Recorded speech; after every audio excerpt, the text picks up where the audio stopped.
سب سے پہلا حق یہ کہ جب پیدا ہو بچہ تو آپ اس کا اچھا سا نام رکھیں، اس کے کان میں، داہنے کان میں اذان اور بائیں کان میں اقامت کہلوائیں۔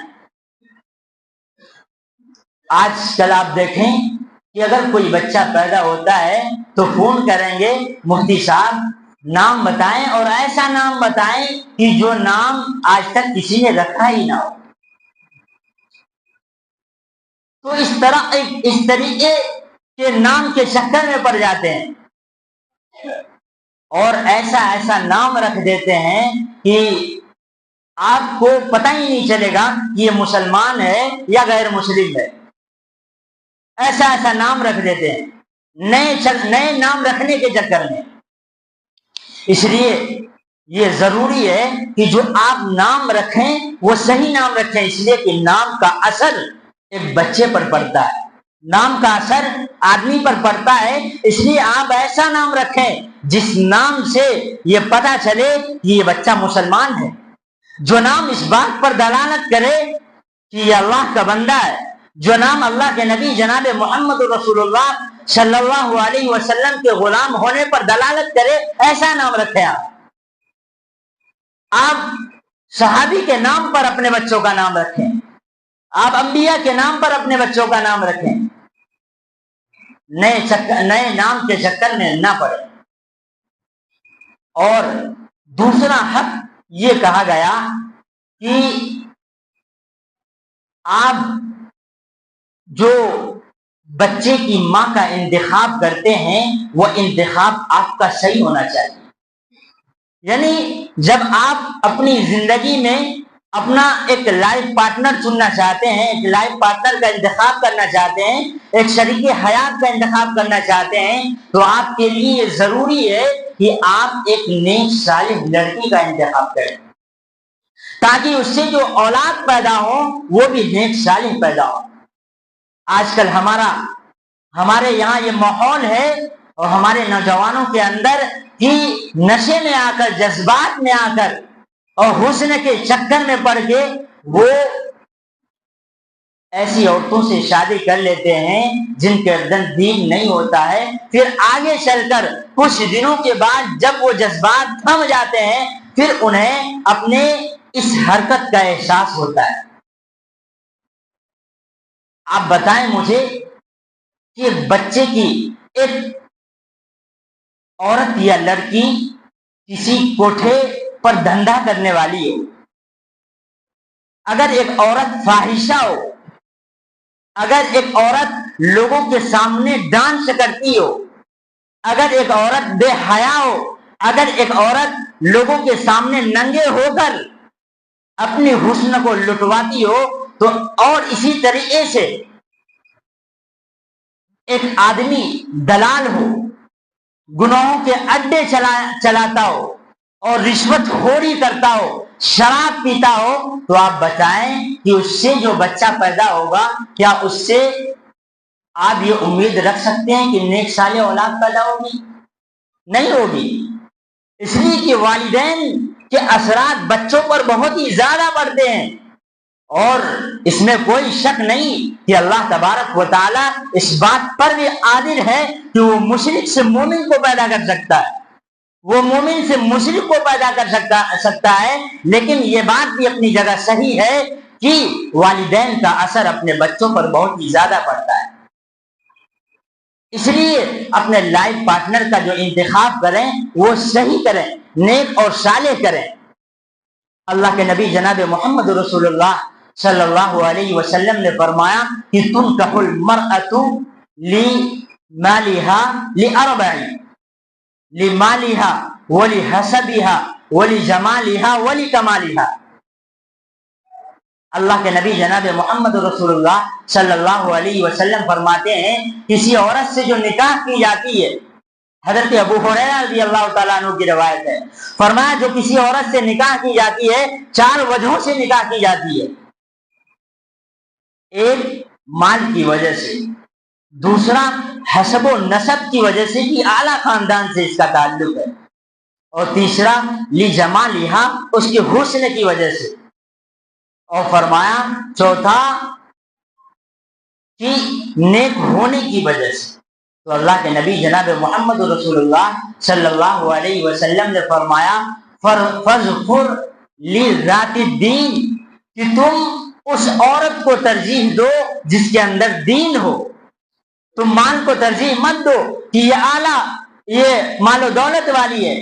تم حسب و نسب کو ترجیح مت دو کہ یہ حسب و نسب والی ہے۔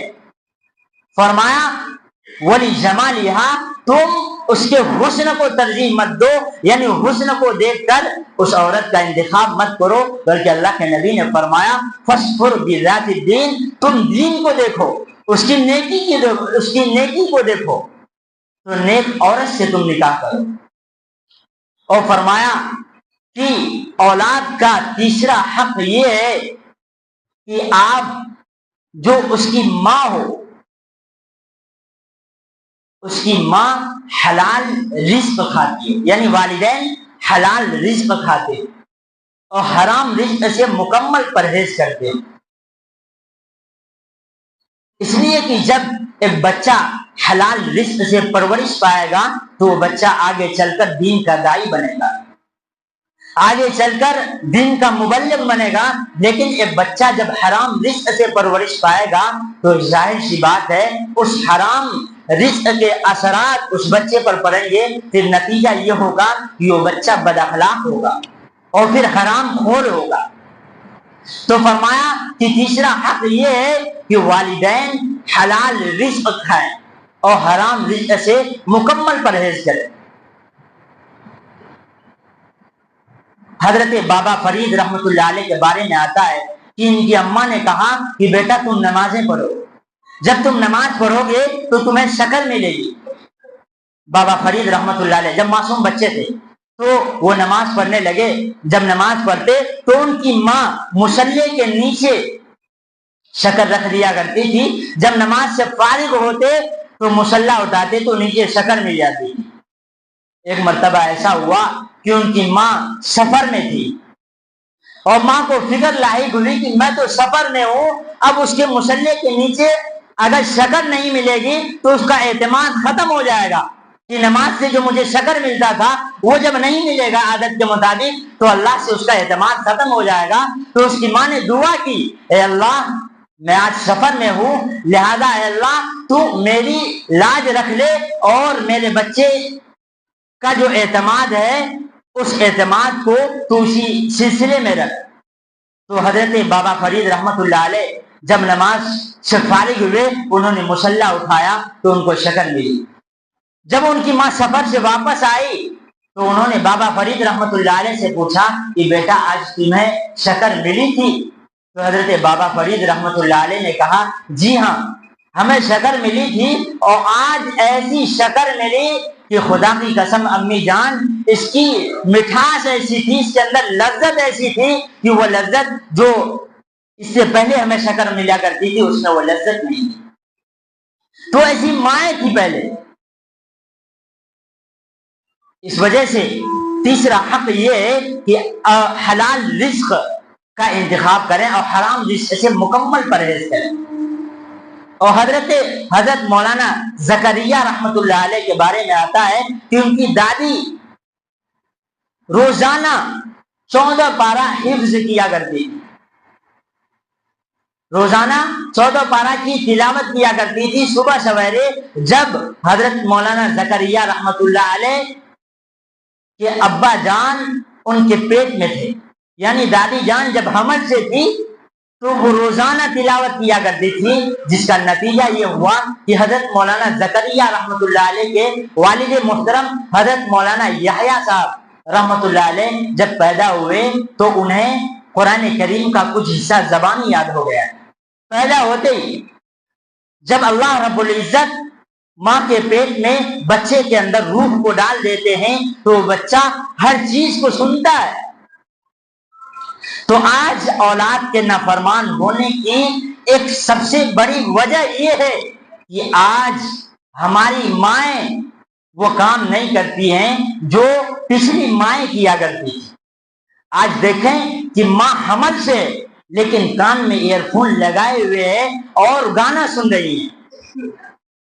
آج مائیں حمل سے ہیں، پیٹ کے اندر بچہ ہے، لیکن سامنے ٹی وی چلا کر ٹیویاں دیکھ رہی ہیں اور فلمیں دیکھ رہی ہیں، تو بتائیں کہ آپ اس کا اثر کتنا پڑے گا اس بچے کے اندر۔